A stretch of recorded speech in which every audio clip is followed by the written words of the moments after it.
Last class में मैंने आपको सोलोनॉइड के बारे में पढ़ाया था, और सोलोनॉइड क्या होता है, किस प्रकार से दिखता है, किस किस के ऊपर वो डिपेंडेंट होता है, और उसकी दो फॉर्मूले जरूर पढ़ाए होंगे, उसका डेरिवेशन किया होगा आप लोगों ने। एक डेरिवेशन में आपने देखा होगा कि वो एक्सप्रेशन जो है वो B = म्यू नॉट NI आया था, और फिर मैंने एक नोट डाल के पॉइंट लिखवाया होगा कि एंड्स पे जाके उसकी जो वैल्यू हो जाती है वो क्या कर जाती है, ड्रॉप कर जाती है। और एक छोटा सा ग्राफ, आप लोग को तो ग्राफ ऐसे पूछा नहीं जाता है, फिर भी ग्राफ में दिखा देता हूं कि किस प्रकार से वेरिएशन होता है मैग्नेटिक फील्ड और सोलोनॉइड के अंदर। इस प्रकार से मैग्नेटिक फील्ड और सोलोनॉइड के अंदर इस प्रकार से आपको वैल्यू दिखाई देगी। अगर ग्राफ आप देखें, this is the length of solenoid, this is the length of solenoid versus the magnetic field B।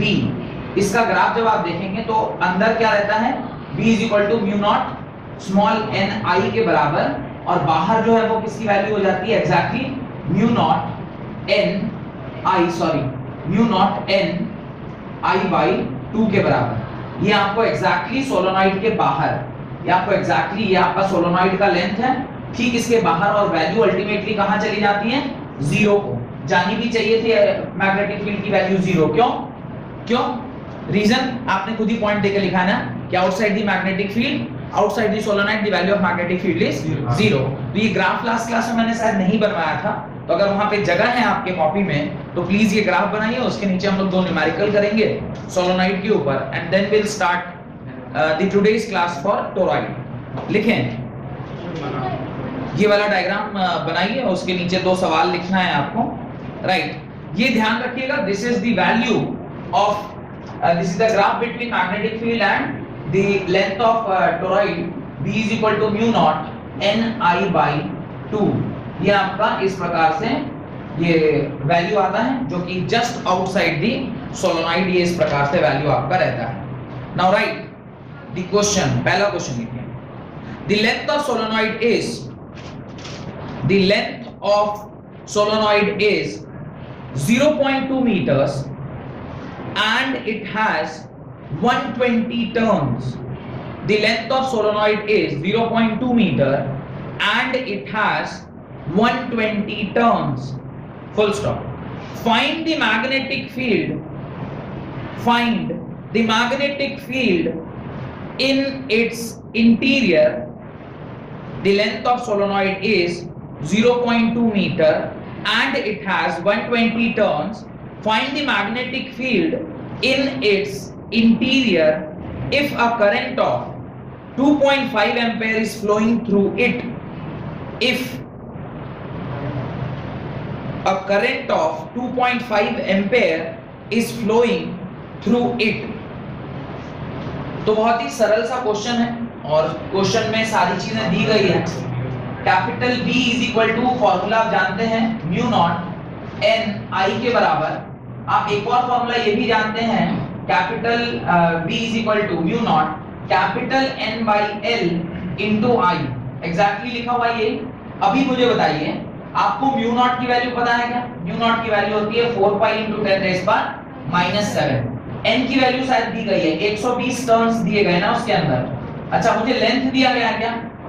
Capital L, length of the solenoid 0.2 metre, 0.2 metre. और मुझे बताइए I करंट की वैल्यू दी गई है क्या? कितना? 2.5 एम्पेयर। बस ये सारी वैल्यूज को आप क्या कर दीजिए, इस फॉर्मूले में डाल दीजिए। V = 4π × 10⁻⁷ × 120 × 2.5 whole divided by 0.2। Solve कीजिए, B की जो वैल्यू आएगी that will be equal to 1.85 × 10⁻³ Tesla के बराबर। ये इस प्रकार से आपका मैग्नेटिक फील्ड का वैल्यू निकल के आ जाएगा। काफी आसान सा न्यूमेरिकल, सारी वैल्यूज आपको दी गई थी, आपको सिर्फ क्या करना था, उसको वहां पुट करके और उसकी वैल्यू को निकाल लेना था। अगला सवाल आपकी एनसीईआरटी किताब का है, राइट। अ सोलोनॉइड, अगला सवाल लिखें। इस क्वेश्चन को बनाने में मेरे ख्याल से कोई कठिनाई नहीं हुई होगी, काफी आसान सा क्वेश्चन है, सारी चीजें दी गई है, सिर्फ आपको उसकी वैल्यू को पुट करना था और आंसर निकालना था। A solenoid of length 0.5 meter, a solenoid of length 0.5 meter has a radius of 1 centimeter. Has a radius of 1 centimeter. A solenoid of length 0.5 meter has a radius of 1 centimeter and is made up of 500 turns. And is made up of 500 turns. Full stop. It carries a current of 5 ampere. It carries a current of 5 ampere. What is the magnitude of magnetic field inside the solenoid? The length of solenoid is 0.5 meter and radius of 1 centimeter and is made up of 500 turns. It carries a current of 5 ampere. What is the magnitude of magnetic field inside the solenoid? Solve कीजिए और बताइए कि answer क्या आएगा. What will be the answer? Radius का term दिया गया है. रेडियस का टर्म देने का मतलब क्या होता है और इस सवाल में उसका क्या काम है, ये आपको समझना चाहिए. तो देखिए किस प्रकार से इसके क्वेश्चन को हम लोग सॉल्व कर सकते हैं. आपको क्या क्या दिया हुआ बोलिए. आपको म्यू नॉट की वैल्यू पता है, that is 4 pi into 10 rays power -7. और क्या पता है आपको? Number of turns. n की वैल्यू पता है, शायद 500 टर्न्स दिया हुआ है क्वेश्चन में. और कैपिटल लेंथ दिया है क्या? 0.5 मीटर. रेडियस दिया है 1 सेंटीमीटर. करंट दिया हुआ है 5 एम्पेयर.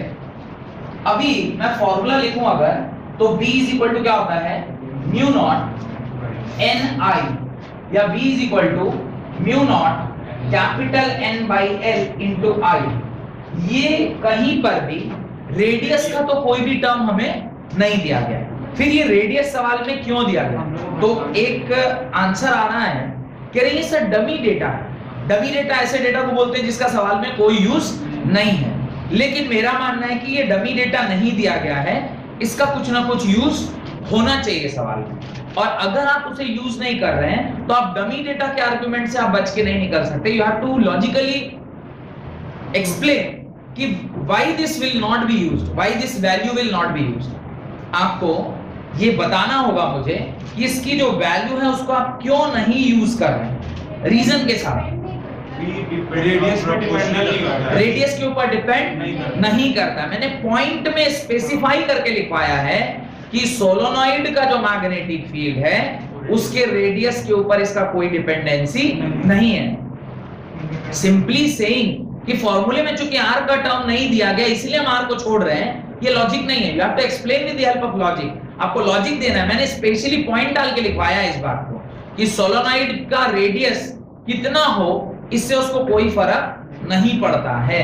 तो बस फॉर्मूला आपको पता है, सारी चीजों को यूज करिए. This is not used in the data because of reason जो अभी आपने बताया, not used in given question. इसको नहीं यूज करेंगे in the given question because क्या रीजन आप लिखेंगे?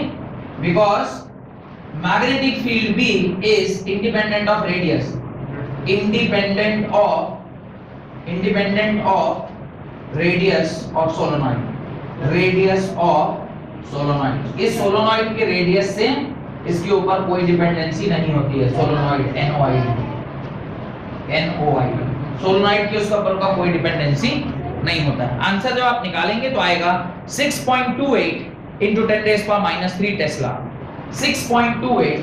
इसको जब आप सॉल्व करेंगे सारी वैल्यूज को पुट करके तो आंसर आएगा 6.28 into 10 raised power -3 टेस्ला. इसका जो वैल्यू है वो निकल के आएगा. डन. चलो हेडिंग डालें टोरॉइड. हेडिंग डालें टोरॉइड. अब देखिए लास्ट क्लास में हम लोगों ने सोलोनॉइड के बारे में पढ़ा था. Now we will discuss about a particular topic known as toroid. Right. Toroid is a hollow circular ring. Toroid is a hollow circular ring. Toroid is a hollow circular ring एक ring है, पर वो ring कैसा है? Hollow circular. अब आपने ऐसा hollow circular ring जैसा कुछ देखा है क्या डे टू डे लाइफ में? अभी आप ये सोचिए, मोटा वाला जो कड़ा होता है, एक तो ये वाला कड़ा है, दिस इज सॉलिड रिंग, जो मैं पहन रहा हूं ये सॉलिड रिंग है। पर राजस्थान की औरतें, आपने देखा होगा Rajasthani, they used to wear that hollow ring, उनके पांव में भी वो रहता है और इवन हाथ में भी रहता है, वो हॉलो है। That is also ring, but that is a hollow ring, अंदर कुछ नहीं रहना चाहिए, खाली रहना चाहिए।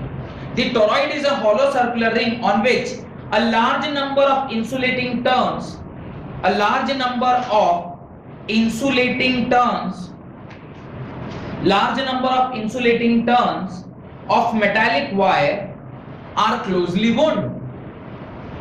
The toroid is a hollow circular ring on which a large number of insulated turns of metallic wire are closely wound. Done. Full stop. The toroid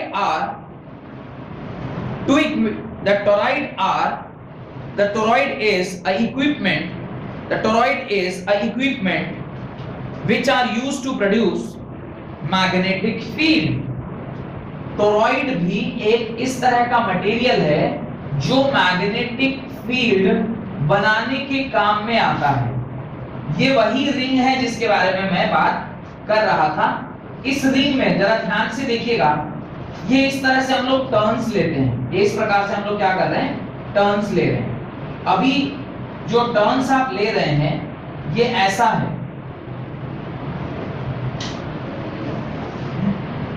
समझ में आ रहा है?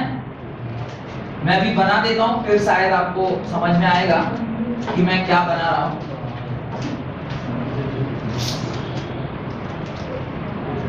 ये इस प्रकार से जो रिंग है उसके चारों तरफ ये आपका वायर जो है वो घूम रहा है। होप कि ये 3D इमेज आपके अंदर क्रिएट कर रहा होगा, आपको एक 3D पिक्चर इसके आ रही होगी कि इस प्रकार से इसके चारों तरफ क्या किया हुआ है, वायर्स को हमने क्या किया है, डाल के रखा है। और फाइनली ये जो वायर है वो इस प्रकार से यहाँ से करंट आई गया है और ये इस प्रकार से करंट जो है इसमें चारों तरफ इस प्रकार से बह रहा है। ये इसी को हम लोग क्या कहते हैं? टोरॉइड कहते हैं। This is only known as toroid. उसमें हमने क्या किया है, उसके अंदर आपके जो रिंग था उसमें हमने इस प्रकार से चारों तरफ से उसको क्या कर दिया, बांध दिया। एज इफ इसी कड़े का एग्जांपल लेते हैं। कड़े के ऊपर आपने क्या किया, सिर्फ ये अंतर इतना ही है कि मैं जो कड़ा भी आपको दिखा रहा हूं ये एक सॉलिड कड़ा है, लेकिन ये होना कैसा चाहिए था, हॉलो कड़ा होना चाहिए था। और उसके चारों तरफ आप क्या करोगे, इस प्रकार से बांधोगे। लास्ट क्लास में मैंने शायद बांध के भी दिखाया था। इस प्रकार से आप इसके चारों तरफ यूं ऐसे बांधते चलो, ऐसे बांधते चले, दिखाया था ना, ऐसे बांध के। इस प्रकार से आप बांध दोगे तो ये ऐसे ही बंधा हुआ है इसके ऊपर, और यहां से ऐसे करंट अंदर गया है और वो उसके चारों तरफ इस प्रकार से लपेटा गया है। इस तरह का जो अरेंजमेंट होता है उसी को हम लोग क्या कहते हैं, टोरॉइड बोलते हैं। टोरॉइड की एक खास बात क्या है, it is a magnetic field producing device. जैसे सोलोनॉइड एक मैग्नेटिक फील्ड प्रोड्यूसिंग डिवाइस है, ठीक उसी प्रकार से टोरॉइड भी एक मैग्नेटिक फील्ड प्रोड्यूसिंग डिवाइस है। कैसे मैग्नेटिक फील्ड प्रोड्यूस करता है? सोलोनॉइड के केस में आपने देखा था मैग्नेटिक फील्ड कैसा होता है, एज सेम एज जो हमने बार मैग्नेट देखा था, याद आ रहा है? जिस तरह से इसके अंदर का जो मैग्नेटिक फील्ड होता है वो कैसा होता है, ध्यान से देखिए। वो इसके अंदर जो मैग्नेटिक फील्ड होता है वो इस प्रकार से होता है।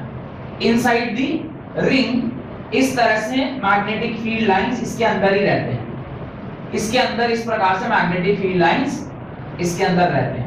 ये सारे जो मैंने ब्लू से बनाए ना, ये क्या है, ये मैग्नेटिक फील्ड लाइंस हैं जो इसके अंदर इस प्रकार से रहते हैं। These are the magnetic field lines. What it, ये उस रिंग के अंदर रहता है कंसंट्रेटेड फॉर्म में, बहुत स्ट्रॉन्ग मैग्नेटिक फील्ड, क्योंकि जो उसके अंदर के लाइन है तो 3 बनाए हैं, बहुत सारे हो सकते हैं, तो वो उसके अंदर, वो इसके ऊपर डिपेंड करेगा। It will depend upon the length of the wire. अब वो फॉर्मूला देखना होगा किन किन चीजों के ऊपर ये डिपेंड करेगा। तो उसके नीचे आप ये फोटो बनाएं और उसके नीचे हम लोग लिखते हैं ये सोलोनॉइड किन किन चीजों के ऊपर डिपेंड करता है और उसका क्या क्या यूजेस हैं। तो पहले आप उसके नीचे ये डायग्राम बना लें। This is the example of a toroid. Toroid television में भी यूज होता है। आजकल के जो नए नए टेलीविजन आ गए हैं, एलईडी वगैरह, उसके अंदर भी हम लोग टोरॉइड को यूज करते हैं। और टोराइड जो है वो बहुत सारी जगहों पर काम आता है जहां कहीं भी हमें हाई मैग्नेटिक फील्ड या इंटेंसिटी ऑफ मैग्नेटिक फील्ड या मैग्नेटिक फील्ड का इंटेंसिटी या फोर्स बहुत ज्यादा चाहिए, क्योंकि यहाँ पे हम कंसंट्रेटेड फील्ड डेवलप कर रहे हैं। कम जगह पर ज्यादा फील्ड लाइन जहां पे होती है उसका स्ट्रेंथ ज्यादा होता है, ये मैंने बताया होगा। जितने कम जगह में ज्यादा फील्ड लाइंस होगी तो उसका स्ट्रेंथ हमेशा ज्यादा रहता है। यहाँ की जो फील्ड लाइंस है वो काफी ज्यादा स्ट्रॉन्ग फील्ड लाइंस है, और उसको प्रोड्यूस करने के लिए जो डिवाइस यूज किया जाता है उसको हम लोग क्या कहते हैं, टोरॉइड कहते हैं, स्ट्रॉन्ग मैग्नेटिक फील्ड। लिखें उसके नीचे, toroid is used in a devices such as synchrotron, SYNCHROTON. Toroid is used in a device such as synchrotron, SYNCHROTAN, in which high magnetic field is required. High magnetic field is required. जहां बहुत ज्यादा magnetic field required होती है उस जगह पर हम लोग ये वाला पर्टिकुलर इंस्ट्रूमेंट यूज करते हैं। और इसमें भी सिमेट्री आपको दिखाई दे रही, क्लियरली सिमेट्री हमें दिख रहा है। As this is also symmetrical, ये भी क्या है, सिमेट्रिकल है, ज्योमेट्रिकली सिमेट्रिकल है, ज्योमेट्रिकली सिमेट्रिकल है। तो यहां पर भी आप क्या लगा सकते हो, एम्पेयर सर्किटल लॉ यहां पर भी लग सकता है, और उसी को लगा के हम लोग यहाँ का मैग्नेटिक फील्ड निकालते हैं। चलिए आगे लिखिए, ये दोनों बातें वहां बगल में लिख लीजिएगा कि ये ज्योमेट्रिकली सिमेट्रिकल ऑब्जेक्ट है, इसलिए यहाँ पर हम लोग क्या लगाते हैं, एम्पेयर सर्किटल लॉ लगाते हैं। दुनिया में जो कुछ भी सिमेट्रिकल है वहां पर ज्यादा से ज्यादा चीजें हम लोग लगा सकते हैं। हम इंसान भी ज्योमेट्रिकली सिमेट्रिकल है, भगवान ने 2 कान दिया, 2 आंख दिया, एक बीच में नाक आया तो बीच में दिया, एक ही दिया। आप समझ सकते हैं, हाथ भी 2 दिए, पांव भी 2 दिए। हम लोग इंटरनली सिमेट्रिकल हैं, सिर्फ externally we are symmetrical, we are not internally symmetrical. Why we are not internally symmetrical? दिल एक ही साइड पे, 2 साइड पे नहीं दिया भगवान। दिल एक ही साइड पे दिया, 2 साइड पे नहीं दिया। फिर लीवर एक साइड पे दिया तो दूसरी साइड खाली, इधर लीवर दिया तो इधर खाली छोड़ा, और इधर दिल दिया तो इधर खाली छोड़ा। भगवान ने से सोच समझ के रचना की है हमारी। तो ये जो हमारा शरीर है वो भी सिमेट्रिकल है। जो चीज सिमेट्रिकल होती है वहां पे आप ज्यादा फिजिक्स लगा पाओगे। जो चीज नॉन सिमेट्रिकल है, अनसिमेट्रिकल है, वहां पे फिजिक्स या केमिस्ट्री का उपयोग होना थोड़ा सा डिफिकल्ट हो जाता है, क्योंकि अनसिमेट्री जहां कहीं भी है वहां थोड़ा सा डिफिकल्टी जरूर पैदा होती है। चाहे आप किसी भी चीज की कैलकुलेशन करें, आप एक नॉर्मल स्क्वायर बनाएं, उसका एरिया कैलकुलेट करना, और एक रैंडम कुछ फिगर बना दिए, उसका एरिया कैलकुलेट करना। Always area of random figure is calculation is difficult, पर area of square is always easy because it is symmetrical. कोई भी चीज जो सिमेट्रिकल है उसके अंदर कोई भी काम करना हमेशा आसान होता है। लिखें उसके नीचे टोरॉइड के बारे में, वो आपने लिख लिया टोरॉइड क्या होता है, उसके नीचे magnetic field of a toroid. सब हेडिंग डालें, magnetic field of a toroid. ये टोरॉइड की मैग्नेटिक फील्ड है। आपसे मैग्नेटिक फील्ड, ये जो पर्टिकुलर टॉपिक है, इस बार का जो नया सिलेबस आया है उसमें इसको रिड्यूस कर दिया गया है, तो सिर्फ क्वांटिटेटिव आइडिया, क्वालिटेटिव आइडिया ही है टोरॉइड का। आपको इसके ऊपर न्यूमेरिकल या डेरिवेशन इसका नहीं पूछा जाएगा, और आपके सिलेबस में है भी। फिर भी छोटा सा डेरिवेशन है, लगे हाथ तो कर ही लेते हैं, एकदम 2-3 लाइन का है, कर लेंगे, right. And endless solenoid, magnetic field of toroid के अंदर लिखें, एंड एंडलेस सोलोनॉइड। एक तरीके से देखा जाए तो ये एंडलेस सोलोनॉइड है ना, देखिए ध्यान से। अभी ये सोलोनॉइड ऐसा था, आपने उसको जोड़ के यूं कर दिया तो क्या हो गया, एंडलेस सोलोनॉइड हो गया। An endless solenoid in the form of a ring is called a toroid, and endless solenoid in the form of a ring is called toroid. Full stop. Magnetic field lines inside the toroid are circular. Magnetic field lines inside the toroid are circular, comma, concentric with the center of the toroid.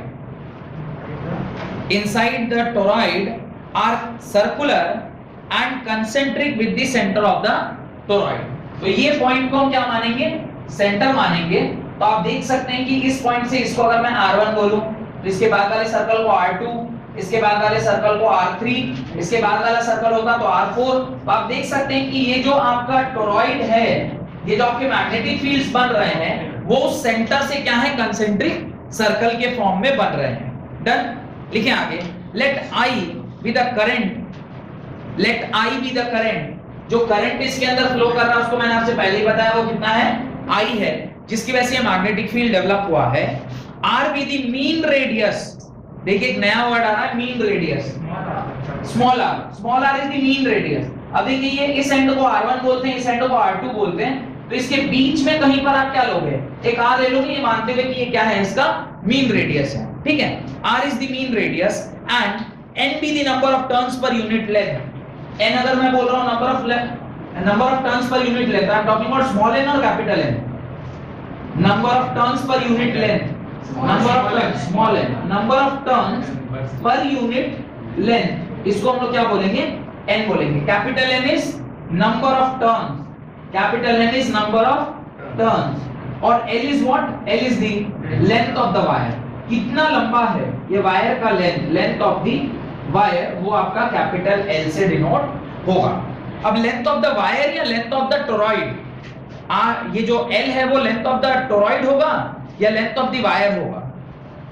वहां पे L क्या था, it was the length of the solenoid, यहाँ पे length of the wire नहीं, length of the toroid, length of the toroid. ये toroid कितना लंबा है, टोरॉइड कितना लंबा होगा बताइए, 2 पाई r के बराबर होगा क्या, 2 पाई r, बिकॉज़ ये क्या है, circumference of the circle is 2 pi r, where r is what, mean radius। ये r जो हमने लिया है वो क्या है, mean radius है, ना inner radius ना outer radius, दोनों के बीच का। चलिए B, capital B is the magnetic field inside the toroid, magnetic field is the, B is the magnetic field inside the toroid, inside the toroid। Done। यहां तक कोई टेंशन है तो बताइए, नहीं। चलिए अब छोटा सा डेरिवेशन है, कर लेंगे उसे फट से। अब आप देखिए, आप line integration B dot dl is equal to, इसे आप क्या लिखेंगे, integration of B dl cos theta. What is cos theta, the angle between the current component and the magnetic field. Magnetic field कहां है, इधर, और करंट जो है वो आइदर आउटसाइड द बोर्ड और इनसाइड द बोर्ड। भाई ये तो 3D चीज है ना, इसको अगर आप बाहर लाइएगा तो ये करंट जो इसके अंदर फ्लो कर रहा होगा या तो यहां से बाहर निकल रहा होगा या इसके अंदर, लेकिन ये जो मैग्नेटिक फील्ड लाइंस है ये तो इसी प्लेन में है, इस प्लेन में और इसके बीच का एंगल कितना बन रहा है, 0 डिग्री और 90 डिग्री, 90 डिग्री। किसके किसके बीच में, करंट और मैग्नेटिक फील्ड में। क्या मैं यहाँ पे एम्पेयर सर्किटल लॉ लगा सकता हूं, क्वेश्चन मार्क। 3 केसेस आपको बताए थे, जब वो मैग्नेटिक फील्ड और जो आपका क्या बोलते हैं उसको, मैग्नेटिक फील्ड और क्या, 3 कंडीशन क्या था। पहला कंडीशन था कि मैग्नेटिक फील्ड और करंट वेक्टर के बीच में एंगल 90 डिग्री बनना चाहिए। दूसरा, करंट वेक्टर और इसके बीच का लूप के बीच में एंगल 0 डिग्री परपेंडिकुलर होना चाहिए, पहला था। दूसरा, टेंजेंशियल होना चाहिए, और तीसरा, ये तो खत्म हो जाए। तो खत्म होने का केस तो यहाँ पे नहीं है, तो यहाँ पे एंगल जो बन रहा है वो कितना बन रहा है, 90 डिग्री और 0 degree, 90 degree between what, the current का plane and the magnetic field. Magnetic field किस दिशा में है, इस दिशा में, ये आपका सर्कुलर रिंग है इसके अंदर। अभी ये जो कॉस, ये जो एंगल ले रहे हैं B डॉट dl कॉस, ये किसके किसके बीच में, ये दिस कॉस थीटा है, यहाँ जो कॉस थीटा है वो किसके किसके बीच। अभी जो मैंने डिस्कशन किया वो क्या किया, we can use ampere circuital law और नॉट। yes we can use because current vector और इसके बीच में एंगल 90 डिग्री का है। डन। अभी यहाँ पे आपने लिखा B dot dl, B dot dl में B dl के बीच में आपको एंगल निकालना है। भाई B dl के बीच में निकालेंगे। B is what, magnetic field, L is what, circumference. दोनों एक ही है या अलग अलग है, एक ही, सर्कमफ्रेंस और मैग्नेटिक फील्ड एक ही, अलग अलग। सेम एंगल कितना होगा, 0। cos 0 का वैल्यू कितना होता है, cos 0 इज इक्वल टू 1। तो अगले स्टेप पे आप क्या लिखोगे, B dot dl, sorry B into dl cos of 0 degree, और cos 0 क्या होता है 1। अगले स्टेप में आप लिखोगे B कांस्टेंट है। क्यों कांस्टेंट है, because this is parallel field of line, parallel field of line है, तो B को आप क्या कर सकते हैं, बाहर निकाल सकते हैं, b को आप बाहर निकालेंगे, integration of dl, dl means हर छोटा छोटा एलिमेंट, इस हर छोटे छोटे एलिमेंट को जब आप जोड़ के यहाँ वापस पहुंचोगे तो अल्टीमेटली आप क्या पाओगे, 2 पाई r पाओगे, नहीं पाओगे? तो मैं इसे लिखूंगा b into 2 पाई r। यहां तक कोई डाउट है तो बोलिए। नहीं, अब ये चूंकि हम एम्पियर सर्किटल लॉ यहां पर लगा सकते हैं, as we can use Ampere circuital law, तो मुझे ये b डॉट dl को किसके बराबर करना चाहिए, mu naught into I net के बराबर। कोई दिक्कत है तो बताइए। नहीं, अब अगर मैं इसे यहां इस साइड मिटा दूं, ये सब ये वाला मिटा दूं, ध्यान से देखिए। अब अगर मुझे b into 2 pi r is equal to mu naught into, अब देखिए मुझे क्या चाहिए, करंट चाहिए। करंट चाहने के लिए मुझे यहां पे क्या लिखना होगा, n इनटू 2 पाई r लिखना होगा, नहीं लिखना होगा? ये क्या लिखा हुआ है, n नंबर ऑफ टर्न्स लिखा हुआ है। सोच के बताइए n नंबर ऑफ टर्न्स लिखा है, नहीं लिखा है? इनटू i, करंट i, ये एक्सप्रेशन समझ में आया क्या? n इनटू 2 पाई r नहीं समझ में आ रहा है? यहां देखिए, n is what, number of turns per unit length. n निकालने के लिए आपको nl करना पड़ेगा, नहीं? और n is equal to n into l को किया था तो कितना आया था, 2 पाई r आया था। तो ये समझ में आया कि ये n लिखा यहां पे। अब यहां से नीचे आइए, b into 2 pi r is equal to mu naught into n into 2 pi r into i। 2 pi r से 2 pi r cancel, b is equal to mu naught ni। Magnetic field की वैल्यू अभी भी कितनी आई, exactly उतनी ही आई जितनी हमने solenoid में निकाली थी, बस निकालने का तरीका थोड़ा सा बदल गया। यहां पर हमें बहुत ज्यादा मेहनत नहीं करना पड़ा, वहां पे क्या करना पड़ा था, याद आ रहा है? आप b डॉट dl लिखे थे, उसके बाद आपने एक एम्पियर सर्किटल लूप लिया था, एम्पेरियन लूप। उस एम्पेरियन लूप में 4 पार्ट था, pq, rs, sr एंड वो sp, qp। फिर उसको हमने 4 भाग में डाला था, उसमें से पहले 2 भाग 0 किए थे बिकॉज एंगल 0 आ रहा था, फिर एक भाग 0 किया था बिकॉज मैग्नेटिक फील्ड 0 था, वो तीनों 0 हो गए थे। तो फिर फाइनल पार्ट को इंटीग्रेट किया था और उससे डेरिवेशन हुआ था। सोलोनॉइड का बता रहा हूं, इस वाले केस में इतना मेहनत करने की आवश्यकता नहीं, झटपट में बस 2 लाइन में आपका आंसर आ गया, b is equal to mu naught ni के बराबर। डन। नीचे लिखें, in the toroid, sorry in the toroid, if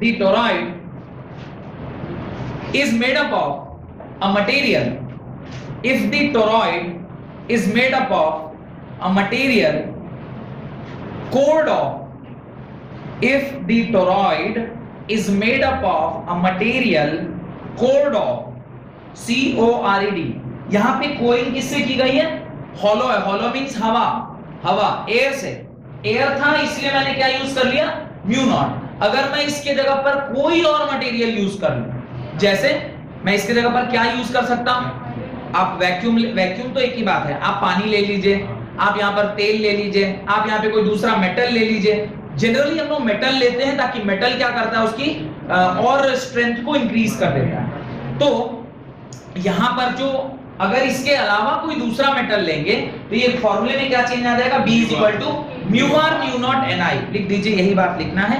If the toroid is a material cored of relative permeability mu r, relative permeability mu r, then यही formula एक नए फॉर्मूले में परिवर्तित हो जाएगा जिसे हम mu r mu not ni के फॉर्मूले से जानेंगे। यानी जब कभी भी कोई दूसरा कोर आप इसके अंदर यूज करते हैं तो जो भी कोर आप यूज करेंगे उसका म्यू वैल्यू आप इसमें क्या कर देंगे, मल्टीप्लाई कर देंगे। शायद यही हमने वहां पे भी किया था, लास्ट क्लास में मैंने आपसे ये कहा था कि सोलोनॉइड में भी यही होता है, सिर्फ म्यू आर से आप वहां पे मल्टीप्लाई कर देते हैं। इस प्रकार से आपका टोरॉइड जो कॉन्सेप्ट था वो पूरा खत्म हो गया। एक न्यूमेरिकल रह गया है, उसको कर लीजिए टोरॉइड के ऊपर, तो आज की क्लास समाप्त हो जाएगी। Right, a toroid has a core of inner radius, a toroid has a core of inner radius 25 centimeter. A toroid has a inner core of inner radius 25 centimeter and outer radius 26 centimeter. आपको क्या क्या दिया हुआ है, indirectly आपसे वो inner radius यानी ये वाला आर दिया हुआ है और आपसे आउटर रेडियस बाहर वाला आर भी दिया हुआ है, यानी कैपिटल आर और स्मॉल आर आपको दिया गया है। Around which 3,500 turns of wire are wound. कितने? 3500। 3,500 turns of wire are wound. Full stop. If the current in the wire is 11 ampere, if the current in the wire is 11 ampere, what is the magnetic field? What is the magnetic field outside the toroid? What is the magnetic field? Point 1 outside the toroid, point 2 inside the core of toroid. Inside the core of toroid. And तीसरा point, in the empty space surrounded by the toroid. Third, in the empty space surrounded by the toroid. 3 bit है, inside the toroid, outside the toroid, and inside the toroid, outside the toroid, and inside the toroid, outside the toroid, and an area surrounded by this.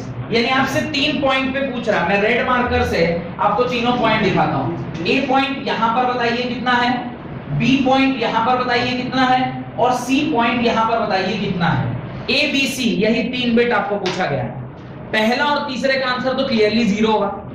पता है क्यों? क्योंकि toroid के अंदर ही सिर्फ magnetic field होता है, इसके बाहर मैग्नेटिक फील्ड नहीं होता है। डन। अगर तो ए फर्स्ट पार्ट और थर्ड पार्ट का आंसर तो 0 हो जाएगा डायरेक्टली। बच गया सिर्फ कौन सा पार्ट? सेकंड पार्ट, जो कह रहा है inside the core of toroid. Core of toroid के अंदर का फार्मूला आपको पता है, B = म्यू नॉट एन आई।